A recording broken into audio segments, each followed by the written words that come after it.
Leo hii kama nilivyotangulia kusema, tumekusanyika hapa kushuhudia utoaji na ugawaji wa fedha hizi katika wizara hii, takriban bilioni 7 ambazo leo nimekwisha kuzikabidhi, ikiwa ni mikopo ya masharti nafuu ya kuwezesha upatikanaji wa mitaji katika programu ya BBT uvuvi kwa wahitimu waliohitimu mafunzo kwa vitendo, ambao kwa pamoja tunasema tunajenga kesho iliyo bora, si kwa maneno bali kwa vitendo yanayozalisha ajira, kipato na matumaini kwa vijana wa Tanzania.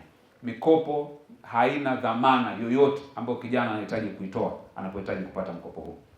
Hapo zamani walikuwa wanasema vijana wakihitaji mikopo wanahitaji wawe na nyumba, wanahitaji wawe na magari, wanahitaji wawe na hati zinazohusiana na umiliki walivyonavyo. Mheshimiwa Rais alisema hawa vijana ni Watanzania maskini wanaotoka katika familia zisizojiweza. Leo tunazungumza fedha hizi zinazotolewa katika wizara hii ya mifugo na uvuvi, katika hizo bilioni 7, almost riba ni sifuri. Hamna riba yoyote. Sasa unataka kusema sauti ya vijana haijasikilizwa? Huu mradi unaotolewa leo hapa mpaka miezi 8, sio? Ili watu waanze kurejesha. Lakini leo hapa tunakabidhi vizimba 80. Vizimba hivi sio vya vikundi. Vizimba hivi kila kijana ana kizimba chake binafsi ambacho serikali imempatia.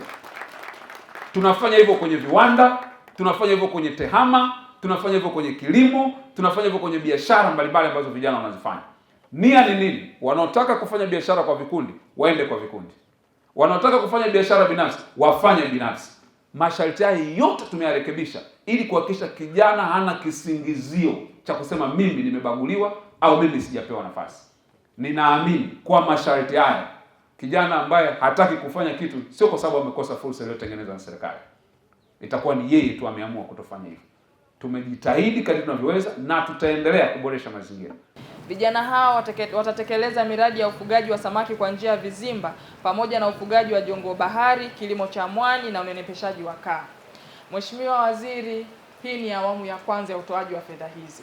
Uwezeshaji wa vijana hawa ni sehemu ya mkakati wa wizara wa kuongeza uzalishaji pamoja na kuongeza mchango wa sekta ya uvuvi katika pato la taifa sambamba na utoaji wa ajira nchini. Uwekezaji tunaoufanya leo kwa vijana hawa si tu unalenga kuongeza ajira, bali pia unalenga kupunguza uhaba wa samaki nchini, kuongeza kipato cha wananchi na kuchangia zaidi katika ukuaji wa uchumi wa taifa. Kwa hiyo FETA itasimamia kwa karibu utekelezaji wa shughuli zote za kila siku za mradi kwa hao vijana, ikiwa ni pamoja na kuandaa na kusambaza pembejeo muhimu kama vile vifaranga vya samaki, vifaranga vya jongo bahari na zile mbegu za mwani, bila kusahau vifaranga vya kaa.